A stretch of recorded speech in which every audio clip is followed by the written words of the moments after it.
A paz do Senhor, igreja. Amém. Glórias a Deus. Eu vou estar lendo a Bíblia no livro de 1 Samuel, capítulo 1. Mas desde já eu quero dizer que para mim é uma honra estar aqui com os irmãos. Para quem não me conhece, eu sou conhecido como WJ, mas o meu nome verdadeiro é Wesley Jesus, por isso é WJ. E eu sou do Rio de Janeiro, eu congrego lá, na Assembleia de Deus de Ministério Caravana Santa, e fico muito feliz do que o Senhor tem feito na minha vida, porque eu não sou merecedor dessas bênçãos, desses privilégios. Geralmente, quando eu vou ministrar, eu sempre cito uma frase que uma vez eu ouvi e ela me marcou. E essa frase dizia assim, ó: Deus, não vendo alguém pior, escolheu a mim. E eu me identifiquei com essa frase, porque um verdadeiro cristão, ele reconhece a sua miséria. E quem não reconhece a sua miséria também não reconhece Cristo.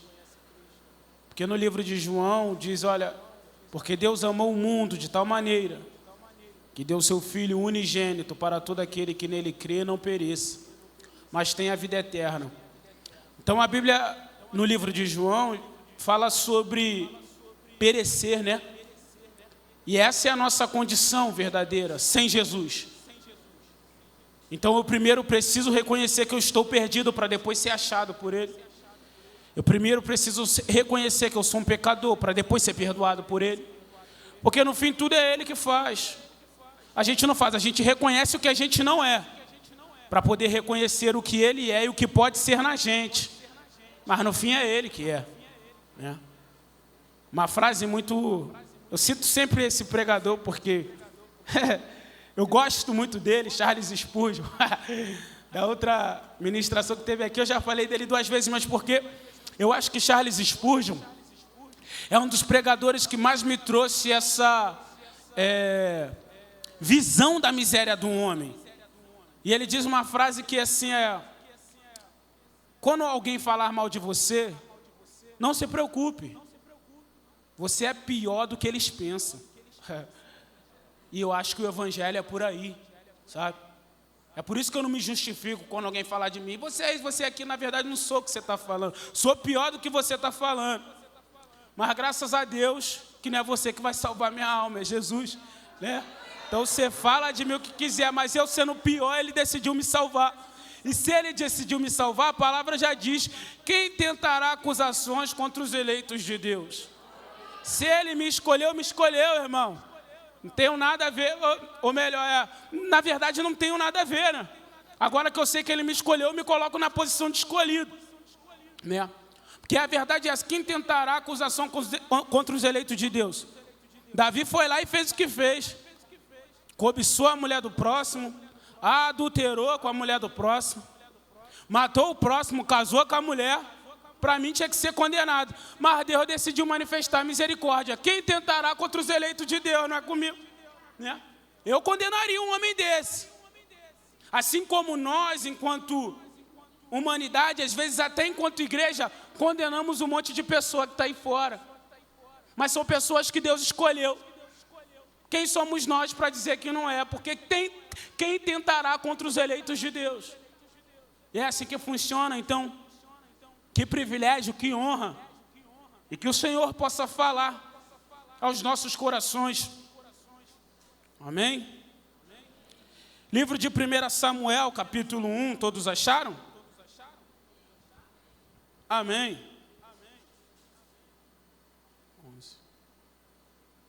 Amém. Houve um homem de Ramataim Zofim, da região montanhosa de Efraim, cujo nome era Eucana, filho de Jeorão, filho de Eliú, filho de Tou, filho de Zuf, efraimita. Tinha ele 2 mulheres, Uma se chamava Ana e a outra Penina. Penina tinha filhos, Ana, porém, não os tinha. Este homem subia da sua cidade de ano em ano, diga, de ano em ano. Este homem subia da sua cidade de ano em ano a adorar e a sacrificar ao Senhor dos exércitos em Siló. Estavam ali os 2 filhos de Eli, Ofni e Finéias, como sacerdotes do Senhor. No dia em que Eucana oferecia o seu sacrifício, dava a ele porções deste a Penina, sua mulher, e a todos os seus filhos e filhas. A Ana, porém, dava porção dupla, porque ele a amava, ainda mesmo que o Senhor a houvesse deixado estéril. A sua rival a provocava excessivamente para irritar, porquanto o Senhor lhe havia cerrado a madre, ou seja, porque ela era estéril. E assim o fazia ele de ano em ano, diga, de ano em ano. E todas as vezes que Ana subia à casa do Senhor, a outra a irritava, pelo que chorava e não comia. Então Eucana, seu marido, lhe disse: Ana, por que choras? E por que não comes? E por que estás de coração triste? Não te sou eu melhor do que 10 filhos? Após terem comido e bebido em Siló, estando Eli, o sacerdote, assentado numa cadeira junto ao pilar do templo do Senhor, levantou-se Ana e com amargura de alma orou ao Senhor e chorou abundantemente. E fez um voto dizendo: Senhor dos exércitos, se benignamente atentares para a aflição da tua serva, e de mim te lembrares, e da tua serva não te esqueceres, e lhes deres um filho varão, ao Senhor o darei por todos os dias da sua vida, e sobre a sua cabeça não passará navalha. Pule para o versículo 19. Levantaram-se de madrugada, e adoraram perante o Senhor, e voltaram e chegaram à sua casa a Ramá. Eucana coabitou com Ana, sua mulher, e lembrando-se dela o Senhor, ela concebeu, e passado o devido tempo teve um filho, a que chamou Samuel, pois dizia: do Senhor o pedi. Somente até aqui. Acredito eu que a maioria de nós que estamos aqui conhecemos essa passagem.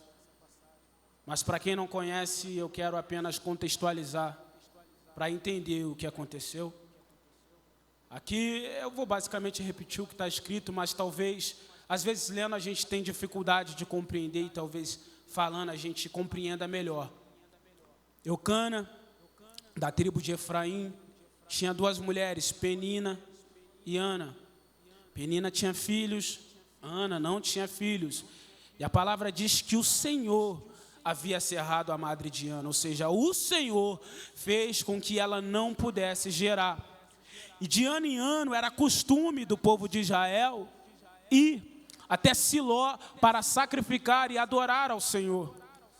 E Eucana fazia isso de ano em ano, então levava sua mulher, seus filhos, né? As 2 mulheres e seus filhos. E todas as vezes que ela subia, Ana subia para a casa do Senhor, Penina irritava a Ana. Por quê? Porque embora Penina tinha filhos, Eucana amava a Ana, mesmo que ela não tivesse filhos. E a gente sabe que naquele contexto histórico, uma mulher que não podia gerar filhos era vista como uma mulher amaldiçoada. Ter filhos para a mulher era uma bênção, era quase que uma, eu não vou dizer obrigação, porque não era uma obrigação, mas tinha que acontecer, fazia parte da vida da mulher ter um filho. Eles entendiam assim: se não pode ter filho é amaldiçoado. Então Penina irritava a Ana, tinha filhos, mas não tinha necessariamente o amor do marido. Ana tinha um amor, mas não tinha um filho. E aqui nós vemos que num certo ano, Ana ora ao Senhor dizendo: Senhor, se atentares para a tua serva, se ouvires, atenderes a aflição da tua serva, e deres à tua serva um filho varão, eu o darei ao Senhor por todos os dias de sua vida. Na cabeça dele não passará navalha. E quando ela fala sobre isso, na Bíblia existe um voto chamado voto do Narizeu, né? Nazireu, que é o mesmo voto de Sansão. A pessoa ela é completamente consagrada ao Senhor, ela vive para o Senhor. E por isso na cabeça não passa navalha, tem que se abster de bebida forte, vinho ou qualquer coisa relacionada à uva. Sansão é nazireu, João Batista é nazireu, Samuel é nazireu. Depois que ela faz essa oração, eles voltam para casa. Eucana se relaciona com Ana, o Senhor se lembra de Ana e ela concebe. Tem um filho, dá o nome de Samuel, dizendo, foi do Senhor que eu pedi esse filho. Glórias a Deus por isso. Agora, sendo bem sincero, porque diante do Senhor, performance não conta, o Senhor, ele se atenta para a oração sincera, nós precisamos nos perguntar o que nós viemos fazer na casa de Deus. Qual é o nosso objetivo ao nos arrumarmos, tomarmos banho, passarmos perfume e dizer, vou à casa de Deus? Por quê, irmão? Porque toda relação, ela é baseada no interesse. Toda relação. Qualquer relação. Não adianta dizer eu não tenho interesse. Tem. Toda relação é baseada no interesse. A relação de um homem para uma mulher é baseada no interesse. A relação entre patrão e funcionário é baseada no interesse. Toda relação tem um interesse, ou tem diversos interesses. Então não adianta eu dizer que eu me relaciono com o Senhor sem interesse. Eu tenho um interesse. E sei também que se o Senhor quer se relacionar comigo, Ele também tem um interesse. Agora, a pergunta que nós temos que nos fazer é se esses interesses são os interesses corretos. A pergunta que nós devemos fazer é se a motivação que me fez sair da minha casa e vir para a casa do Senhor é uma motivação correta. Por quê? A gente disse que está indo para o culto, né? Não, hoje eu vou para o culto. E quando você procura no dicionário, no Google, cultuar significa algo. Significa oferecer, significa prestar homenagem, significa render homenagem. Cultuar significa reverenciar. Mas no tempo em que nós vivemos, muitos que estão na casa do Senhor, eles dizem que vão para o culto para receber. E eu fico pensando assim, bom, se até num culto, que é um lugar de oferecer, eu vou para receber, então que momento eu ofereço? Porque o culto, na verdade, até no Antigo Testamento, era um lugar onde quem iria cultuar ao Senhor sacrificava, como nós acabamos de ler. Ele ia adorar ao Senhor de ano em ano e sacrificar, porque culto tem a ver com entrega. Não com aquilo que eu recebo. Quer receber de Jesus? Quer receber do Senhor? Tudo bem, leva ele para a sua casa. Porque é isso que ele ensina. Quando Jesus está ensinando acerca da oração, ele diz assim, ó, não seja como os hipócritas, que oram em pé nas praças, nas sinagogas, a fim de serem vistos dos homens. Em verdade eu vos digo que eles já receberam a recompensa deles. Tu, porém, quando orares, entra no teu quarto e fechada a tua porta, tu orarás ao teu pai que te vê em secreto. E o teu pai que te vê em secreto te recompensará publicamente. Ou seja, ele não me manda conhecê-lo dentro de um culto, porque culto não é lugar para conhecer o Senhor. Para conhecer o Senhor eu preciso levar ele para a minha casa. Só que as pessoas acreditam que em 2 horas de culto é o suficiente para salvação. Mas irmão, não é não. Porque o que eu aprendo no culto, o que eu ouço no culto, se eu não praticar lá fora, não teve êxito, não teve eficácia nenhuma. Livro de Tiago, se eu não me engano, no capítulo 4, ele diz assim, ó, sede, pois, praticantes da palavra, e não somente ouvintes, enganando-vos a vós mesmos. Quando eu venho para o culto, ouço a palavra, saio lá fora e continuo a mesma pessoa, eu não estou enganando a Deus não, eu estou enganando a mim.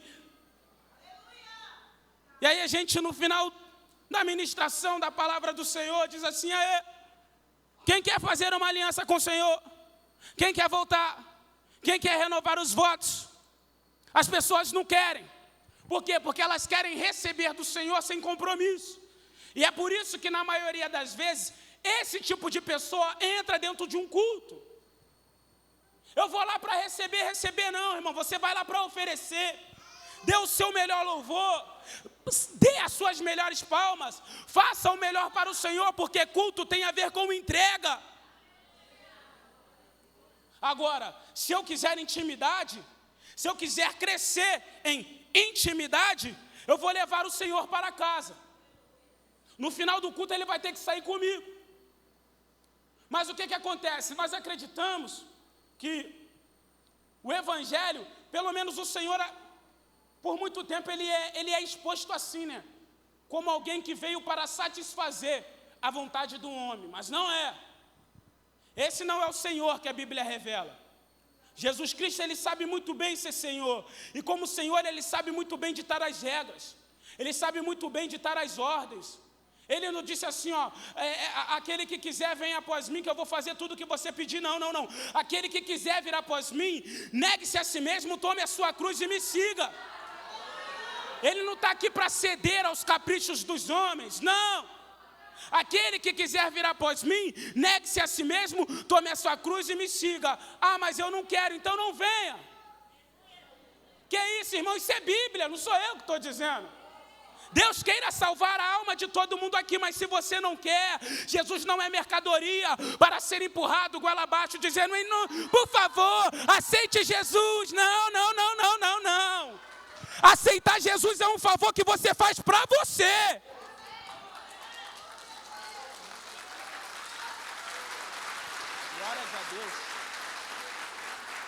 Glórias a Deus. Mas hoje em dia Jesus ele é exposto assim, né? Por favor, aceite, pelo amor de Deus, irmão. Os discípulos foram pregar porque Jesus mandou pregar. E aí Jesus, e se eles não nos receberem?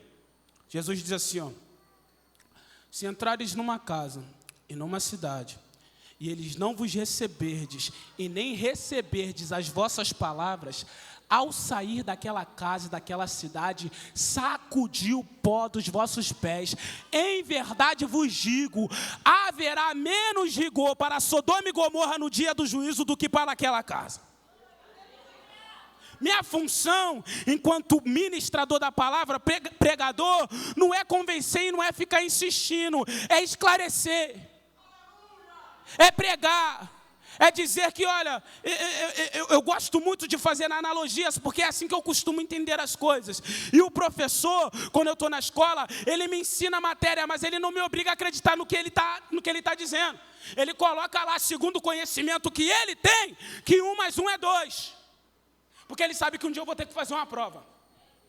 Eu não sou obrigado a acreditar que 1 mais 1 é 2, não, irmão. Ele que diz que 1 mais 1 é 2. Mas por ele ser professor, por ele ter estudado, por ele ter mais tempo do que eu vou acreditar que 1 mais 1 é 2. Por quê? Porque um dia eu vou ter que fazer uma prova. E se na prova eu colocar que 1 mais 1 é 3, está errado. Eu posso não acreditar. Eu tenho esse direito. E é assim que a vida funciona.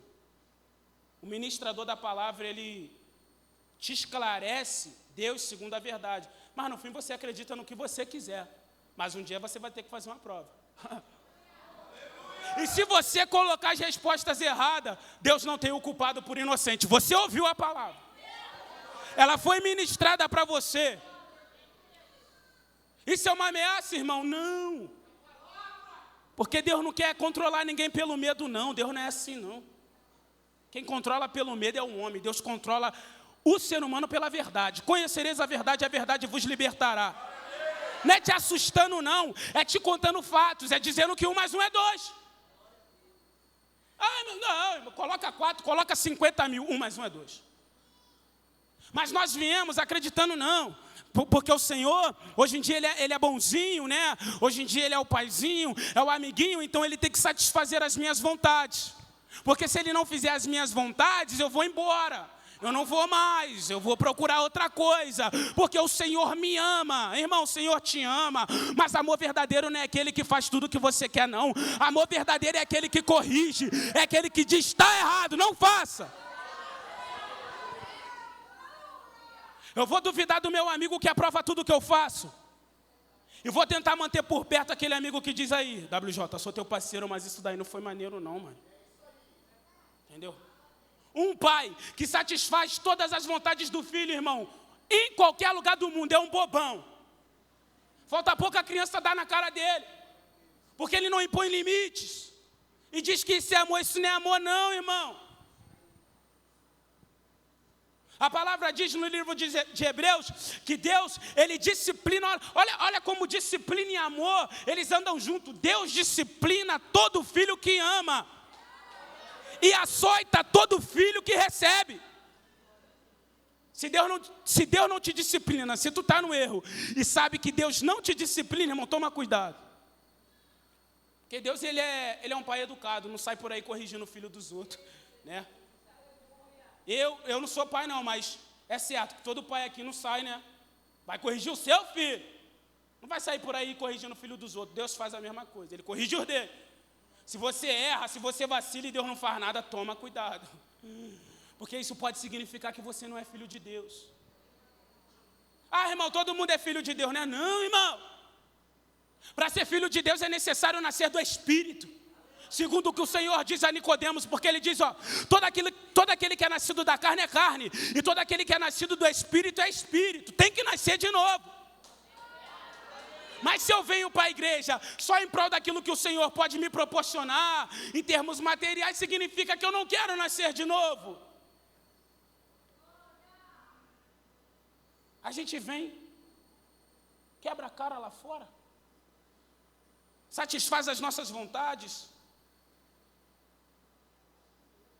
aí depois vem para Jesus, querendo que Jesus satisfaça as mesmas vontades que nos trouxeram até Ele, com a cara quebrada. E vive isso baseado em algumas promessas, porque generoso é o Senhor, generoso é o Senhor. A gente vem até o Senhor e, embora a palavra já tenha muitas promessas, geralmente o Senhor faz promessas individuais para cada um, né? Vou fazer isso na tua vida, vou fazer isso na sua vida, vou te levar, ou sei lá, vou te enriquecer, vou te dar uma família. E a gente pensa que quando o Senhor Ele nos faz uma promessa, o objetivo final do Senhor é cumprir a promessa, mas não é. O Senhor não faz uma promessa para o homem a fim apenas de cumprir a promessa, porque se tem uma coisa que vai acontecer quando o Senhor te faz uma promessa, é a promessa. Essa é a certeza. Mas a promessa, ela não garante salvação.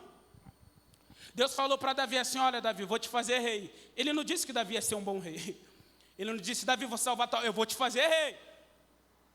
Rei Davi vai ser, isso com certeza. Agora, quem Davi vai ser, quando ele for rei, depende do relacionamento que ele construir com o Senhor no processo. Porque quando o Senhor Ele nos faz uma promessa, naturalmente nós somos inseridos num processo. O Senhor Ele faz a promessa hoje, e embora Ele tenha poder para cumprir amanhã, Ele não cumpre.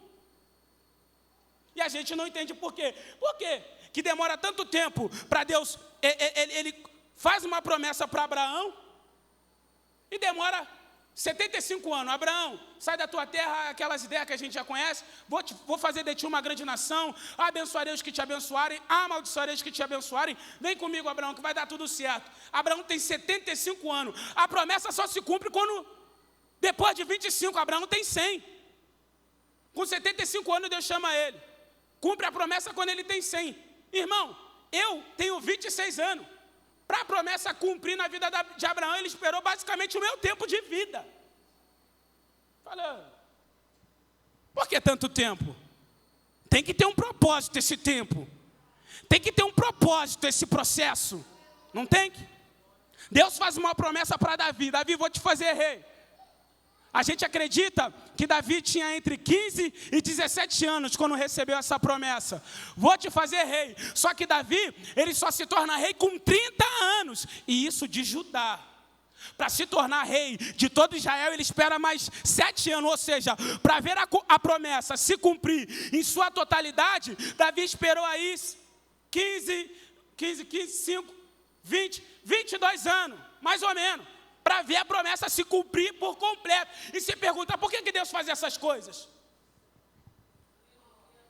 O Senhor, Ele chama, faz uma promessa e insere no processo. E durante o processo, o objetivo do Senhor é que você dê oportunidade a Ele, para Ele te mostrar que Ele é mais valioso do que a promessa que Ele te fez. Não persiga o Senhor por causa daquilo apenas que Ele pode fazer. O que Deus pode fazer é muito bom, irmão. Bom não, o que o Senhor pode fazer é excelente, pode. Mas nada se compara a quem Deus é. E receber as promessas de Deus, viver com as promessas de Deus, não te garante viver com Deus. Promessa é promessa, irmão. Deus é Deus. Mas a gente incute isso na nossa mente, as promessas, a promessa. Mas olha como isso é um fato verídico. Deus faz uma promessa a Abraão. E Abraão, antes disso, segundo o livro de Josué, vem de uma família idólatra, não conhece o Senhor. Deus diz a Abraão, vem, vou fazer de ti uma grande nação, te abençoarei, te engrandecerei o nome. E Abraão começa a caminhar com o Senhor, né? Durante esse período de tempo. Antes disso ele não conhecia, mas durante o processo ele vai conhecendo o Senhor. Quando chega e a promessa se cumpre, Deus fala assim para ele, que é o filho, né? Vou te dar um filho, o filho é Isaac. Quando chega o filho nasce, o Senhor fala assim, agora me entrega o filho, quero que tu sacrifique o menino. A gente pensa, não faz sentido. Por quê? Porque Abraão viveu com o Senhor para essa promessa. Irmão, eu duvido. Eu falo por mim. Que Deus me conceda um coração que seja capaz. Eu peço a Ele direto, Senhor, me conceda um coração que me faça ser capaz de fazer o que Abraão fez. Porque um filho, não só um filho, é o filho da promessa, é o filho que ele esperou. 25 anos para o menino nascer. Quando o menino nasce, aparentemente está tudo bem, Deus cumpriu a promessa, Deus fala, agora vai lá sacrificar o menino. Não. Sacrifico nada, isso aí é a voz do diabo. É ou não é? Mas Abraão, durante esse processo, teve o tempo suficiente para conhecer o Senhor, a ponto de entender que quando a pessoa está dizendo para ele, ou melhor, que quando essa voz está dizendo para ele, entregue o seu filho, ele sabe, é a voz do Senhor. Por quê? Porque eu conheço a voz do Senhor. É o próprio Senhor Jesus que diz, né, que as ovelhas conhecem a voz dele. Esses 25 anos de Abraão caminhando com o Senhor para o cumprimento da promessa não foi à toa não. Ele estava conhecendo o Senhor, ele ouvia a voz do Senhor. Abraão, sai daqui, vai para lá. Abraão, sai daqui, vem para cá. Abraão, planta aqui. Abraão, compra essa terra aqui. Abraão, pega esse gado aqui. Aí quando o Senhor fala assim para ele, Abraão, agora vai matar teu filho. Ele diz, eu conheço essa voz e ela é do Senhor. E vai. E o Senhor, irmão, ele é terrível. Ele é terrível, porque ele poderia dizer assim, Abraão, vai lá sacrificar teu filho. Aonde que eu vou sacrificar, Senhor? Sacrifica ali na esquina. Não, Abraão. Sacrifica teu filho. E Abraão andou por caminho de 3 dias, irmão. Isso é crueldade, não é, irmão? Você andar com a sua promessa bem ali na frente, sabendo que vai entregar ela para Deus, vai sacrificar o menino, andando durante 3 dias. Deus não poderia ter facilitado para o homem? Foi durante 3 dias ele andando e pensando, vou matar o menino. A mente dele, andando e pensando, vou matar o menino. Aí do jeito que Deus é bom, eu imagino até o menino chegando para ele dizendo, papai, te amo. Ele fala, rapaz, vou matar o menino. E andando e caminhando e dorme, brinca. Isaac se machuca, Abraão vai lá, passa pomada, pula a corda, vê os amiguinhos ali na rua, joga pedra no olho, e ele pensando, vou matar o menino. 3º dia, chega no monte. Vai sacrificar o menino. Quando chega lá, Abraão está pronto para matar o menino, o Senhor se manifesta. Dizendo assim, Abraão, não faça isso. Porque, com as minhas palavras, porque agora eu sei que você me ama acima de todas as coisas. E, na verdade, esse é o propósito com o Senhor na vida do homem. Fazer o homem conhecê-lo, porque quando o homem conhece o Senhor de verdade, ele ama o Senhor acima de todas as coisas, inclusive das promessas que o Senhor fez. Você vai perceber que depois que isso acontece na história de Abraão, basicamente a história dele na Bíblia acaba. Já entendi Abraão. Abraão chegou ao nível master, ama o Senhor acima de todas as coisas. Jesus, no Novo Testamento, pediu para o jovem rico, olha, te falta uma coisa, faz o seguinte, vende o que tu tem, dê aos pobres, vende o que tu tem, né, a sua matéria, os seus bens, dê aos pobres e depois me siga. Ele não quis. Ele não quis fazer isso. E o Senhor sabia como era o coração dele, era apegado às riquezas. Eu pergunto, por que Deus não pediu as riquezas de Abraão? Não precisa, porque o problema não é ser rico, o problema é amar as riquezas. Alguém que está disposto a dar o filho não está disposto a dar a casa. Alguém que está disposto a dar o filho não está disposto a dar gado, a dar boi. Oh, rapaz. Se o meu propósito de vida não for conhecer o Senhor e prosseguir em conhecê-lo acima de todas as coisas, irmão, eu falhei. E é por isso que o Senhor, Ele tem poder para cumprir de imediato, mas Ele não cumpre, sabe por quê? Porque se o meu objetivo diante de Deus é estar com Ele para que Ele cumpra as promessas, quando Ele cumprir, Ele vai me perder, porque eu vou embora. E por quê? Porque essa é a minha meta.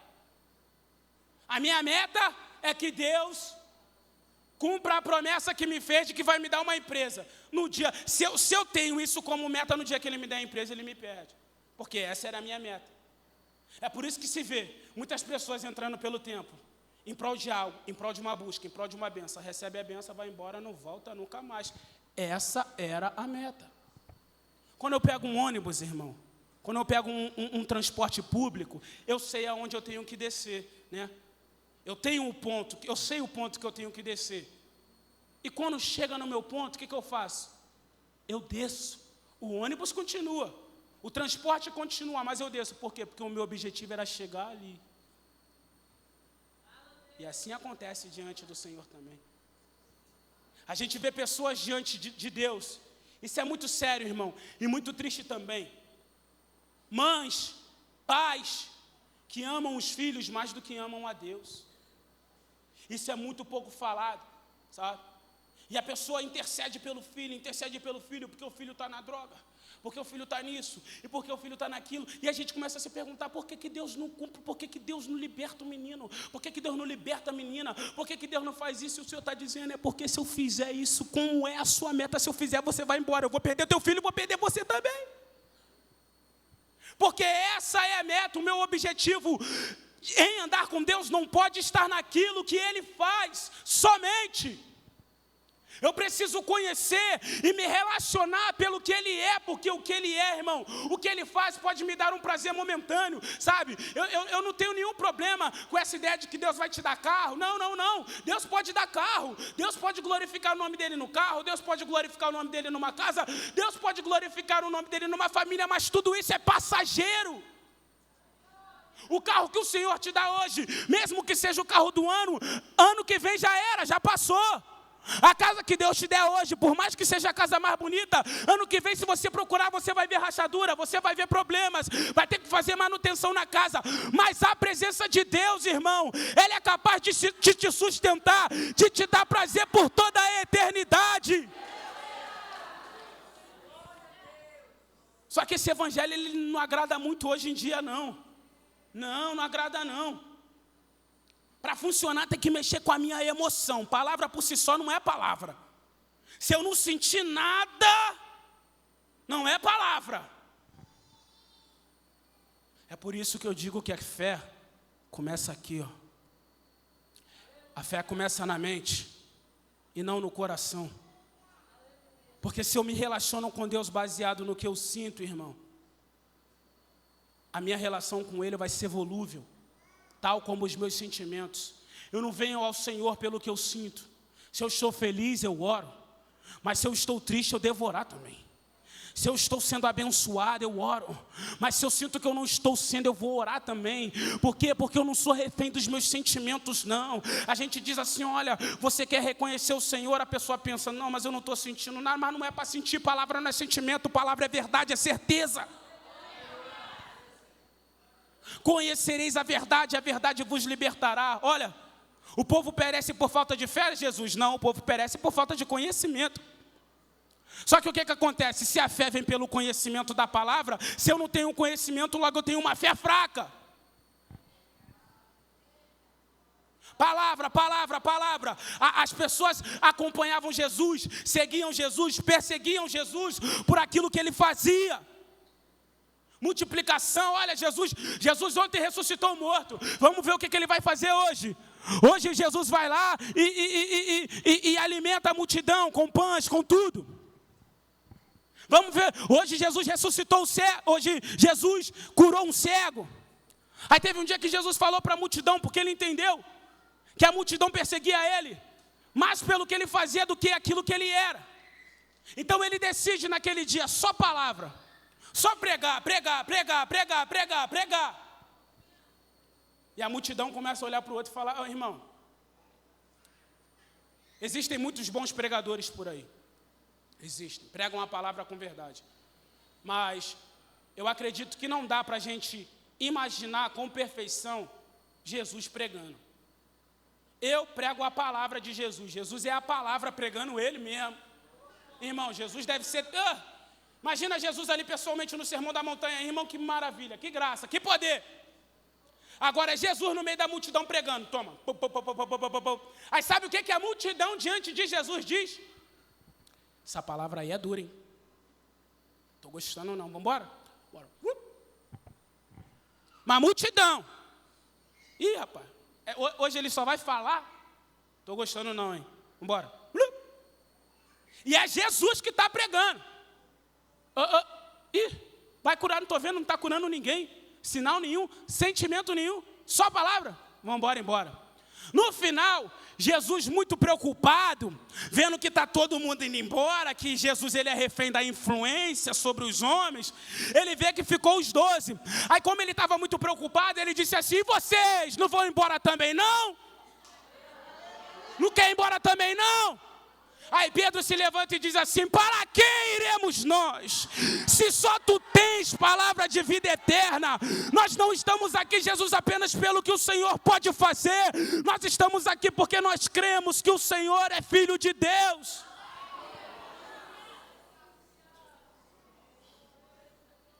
Só sinal? Só milagre? Só rodopia? É uma forma do Espírito Santo se manifestar, eu acredito. Claro que é, mas não é o que evidencia a salvação de um cristão. O que evidencia a salvação de um cristão é andar segundo Jesus andou, é obedecer aquilo que Jesus falou, porque só um cristão cheio do Espírito Santo consegue fazer, ou melhor, ser como Jesus era em termos de comportamento na sociedade. Eu peço muito para o Senhor, irmão, constantemente, com todo respeito: Senhor, não deixa eu ser apenas um pregador, não. Eu prefiro ser um cristão do que falar como um cristão deveria ser. Passa a vida toda pregando. Para naquele grande dia Jesus falar assim: ó, não te conheço, mas em teu nome eu preguei, não te conheço. Por quê? Porque esse povo me honra com os lábios, ele diz, mas o coração está distante de mim. Eu só conheço aquele em quem eu me vejo. E se você não tem um comportamento de Cristo, ele não te conhece. Embora você possa falar dele, falar de Cristo, até um ateu pode falar. É só ler, ou é só imaginar também. Qualquer um pode falar. Entra dentro do templo, o cristão e o ímpio, o mesmo louvor que o cristão louva, o ímpio também louva. A mesma lágrima que o cristão derrama, o ímpio também derrama. O que vai diferenciar os dois? O que vai diferenciar os dois é da porta para fora. É lá da porta para fora que vai se ver quem é cristão e quem é ímpio. Jesus diz assim, ó: acautelai-vos dos falsos profetas, que se vos apresentam como ovelhas, mas por dentro são lobos roubadores. Pelos seus frutos o conhecereis. Ó, ele não diz pelas suas palavras, não. Ele poderia dizer, né? Acautelai-vos dos falsos profetas. Pelas palavras, não, pelos frutos. É o que eles manifestam. É o resultado que a vida deles gera. Você conhece um cristão é pelos frutos. Dentro da igreja, não, fora da igreja. Que aqui, irmão, aqui a gente coloca uma máscara bonitinha. É, irmão, abraça todo mundo, é amigo de todo mundo, ama todo mundo, mas dentro de casa, rapaz, dentro de casa, que terrível. Eu falo por mim mesmo também, irmão. Tá achando, não, eu vacilo pra caramba, mas tenho pedido ao Senhor, tem misericórdia, Jesus. salva-me. Salva-me de quem? Do meu amigo? Do meu... Não, salva-me de mim mesmo. Eu sou o meu maior problema, Jesus. Por que, Jesus? Porque eu conheço o bem. Mas o bem que eu quero fazer, esse eu não faço. Mas o mal que eu não pretendo fazer, que eu não planejo, eu acabo fazendo. Miserável homem que eu sou. Quem me livrará do corpo desta morte? Se essa palavra acabasse aí, seria ruim para nós. Mas Paulo termina dizendo: mas graças a Deus, por nosso Senhor Jesus Cristo, Ele nos livrará do corpo desta morte. O evangelho não consiste em o Senhor fazer as minhas vontades.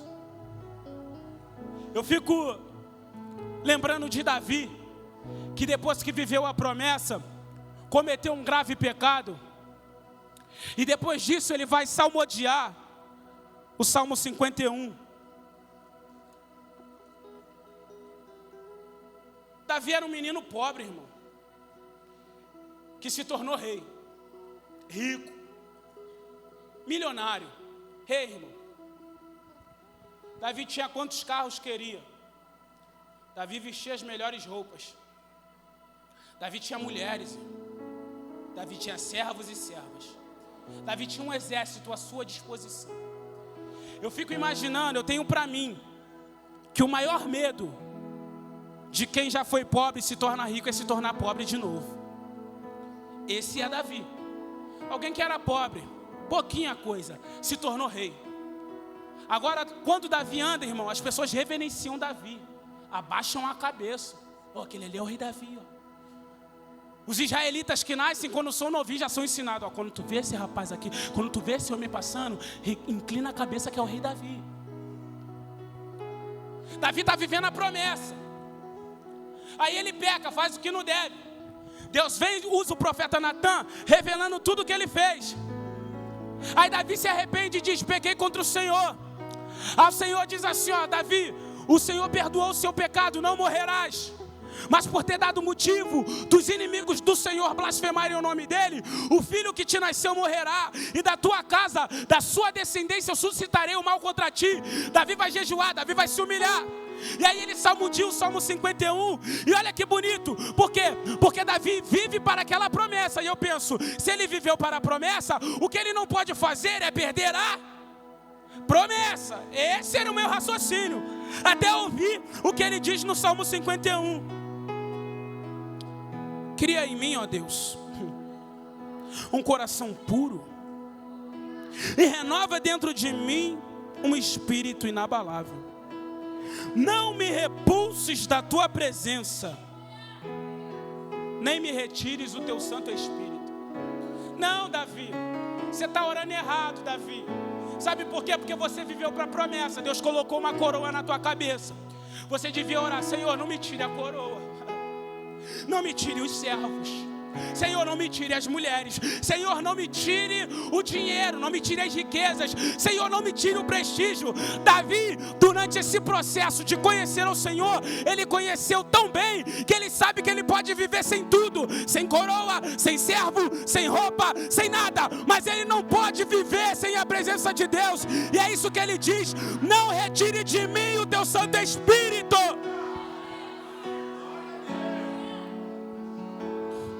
Eu já vivi sem ser rei. Eu já vivi sem roupa cara. Eu já vivi sem servos. Eu já vivi sem mulheres. Eu já vivi sem prestígio, sem honra. Mas eu nunca vivi sem Deus. E sei que sem Deus não dá para viver. Pode me tirar tudo, só não me tire a tua presença, Senhor. Não faça isso comigo.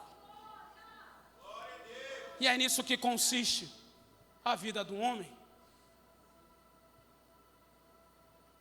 Salomão, um dos homens mais sábios que passou pela terra, tem uma estrofe ali no livro de Eclesiastes, capítulo 2, onde no título da minha Bíblia é assim, a vaidade das possessões. Eu já estou terminando a igreja porque eu não quero enfadar os irmãos. Mas olha só,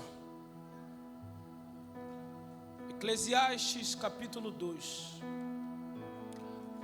A vaidade das possessões. Porque nós pensamos que o que vai me realizar, o que vai nos realizar, é ter as nossas vontades satisfeitas. Mas eu quero ser bem sincero com os irmãos e quero que os irmãos sejam sinceros comigo. Quantos irmãos aqui já pediram uma bênção ao Senhor e o Senhor concedeu a graça dos irmãos receberem essa bênção? Quantos irmãos aqui? Depois disso você parou de pedir bênção, irmão? Surgiu outras, né? Porque o desejo do homem é um abismo insaciável. Você nunca vai estar satisfeito. Eu mesmo já pedi inúmeras coisas para o Senhor e quando Ele me concedeu eu pensei, obrigado, não tem como o Senhor me dar isso aqui agora.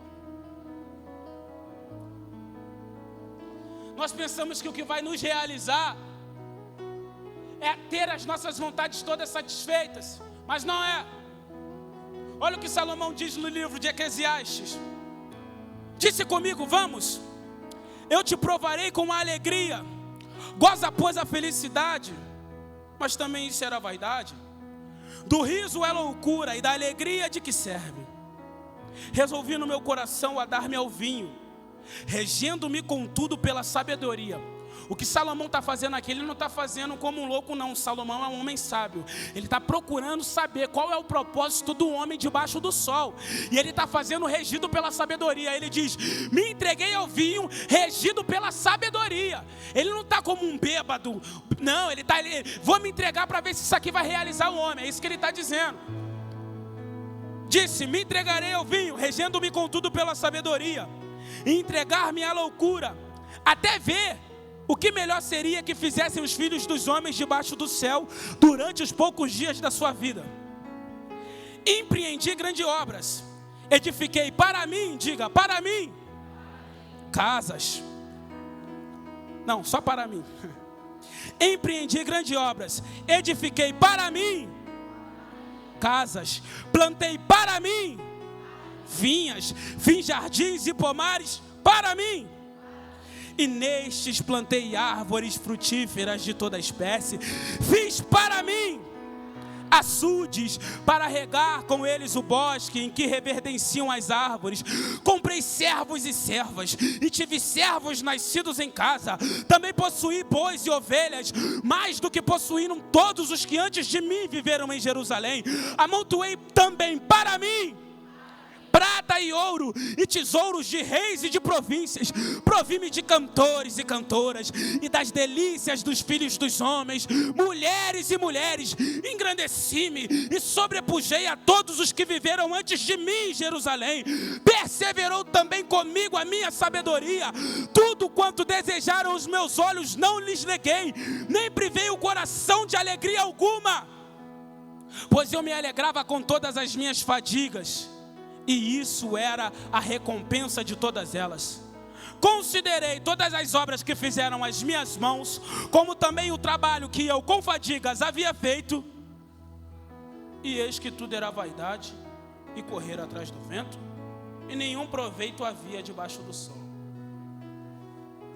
Eu penso que um homem que diz que tudo que os olhos dele viram, ele não negou e nem privou o coração de alegria alguma, seria um homem mais realizado da terra, não seria?